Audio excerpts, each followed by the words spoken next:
Os Estados Unidos devem chegar a 208 mil mortes pela doença do coronavírus de 2019, no início de novembro, quando serão realizadas as eleições para presidente, para toda a Câmara dos Representantes e 35 dos 100 senadores. O Texas, segundo o estado mais populoso do país, bateu um novo recorde de casos novos da pandemia, mais de 10 mil num dia. O Texas e a Flórida têm agora mais de 200 mil casos confirmados cada um. Tradicional e conservador, o Texas resistiu às medidas de confinamento, reabriu prematuramente a economia e parte da população se nega a usar máscaras. Em Houston, a quarta maior cidade dos Estados Unidos, a ocupação de leitos de terapia intensiva está acima de 90%.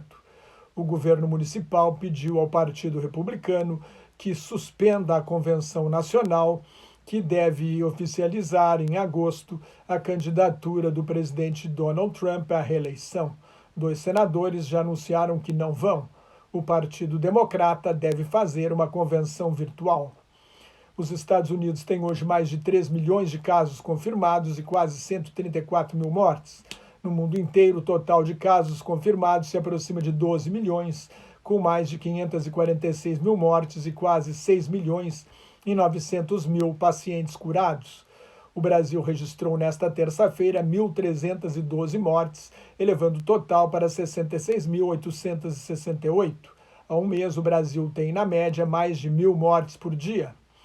Houve 48.584 casos novos registrados nesta terça-feira, elevando o total de casos confirmados para 1.674.000. O presidente Jair Bolsonaro revelou na manhã desta terça-feira que está com coronavírus e que tomou cloroquina, um medicamento que está sendo usado em tratamentos experimentais, mas para o qual ainda não há comprovação científica de que seja eficaz. Mais uma vez, sempre na contramão da ciência, o presidente minimizou a importância da Covid-19, defendeu o isolamento vertical só para idosos e grupos de risco e insistiu erradamente em que os jovens não correm perigo. Nos Estados Unidos, o presidente Donald Trump usou o mesmo argumento para pressionar os governadores a reabrir as escolas. O governador republicano do estado de Maryland, Larry Hogan, que entrou em conflito com o presidente durante a pandemia, disse ao jornal The New York Times que os eleitores querem algo diferente. Uma pesquisa da rede de televisão NBC indica que os governadores são muito mais populares do que o presidente. O Trump afirmou em mais uma mentira que os Estados Unidos têm a menor taxa de mortalidade pelo coronavírus do mundo. Falso. Os Estados Unidos têm o 9º maior número de mortes por habitante, mais do que o Brasil, que está em 15º lugar. Trump também se gaba de que o país é o que mais testa, mas isso não é verdade. Estão faltando testes em Houston, a maior cidade do Texas. Os Estados Unidos comunicaram oficialmente às Nações Unidas que pretendem sair da Organização Mundial da Saúde. Como o processo dura um ano, se Trump perder a eleição de 3 de novembro, a decisão deve ser revertida. A média das pesquisas dá uma vantagem de 8,7 a 9,6 pontos percentuais para o candidato do Partido Democrata, o ex-senador e ex-vice-presidente Joe Biden. A metade dos eleitores americanos acredita que a situação da economia vai piorar. É mais uma má notícia para Trump. Na África, continente onde a pandemia chegou por último, o total de casos confirmados passou de 551 mil, com 12.015 mortes. A África do Sul tem mais casos, quase 216 mil, e mais mortes, 3.502. No Irã, as 200 mortes registradas nesta terça-feira são um novo recorde. A República Islâmica tem mais de 245 mil casos confirmados e quase 12 mil mortes. A Argentina também bateu seu recorde de mortes num dia, 75. Houve 2.632 casos novos, 995 na capital e 1.476 na província de Buenos Aires. A Argentina tem mais de 83 mil casos e 1.644 mortes.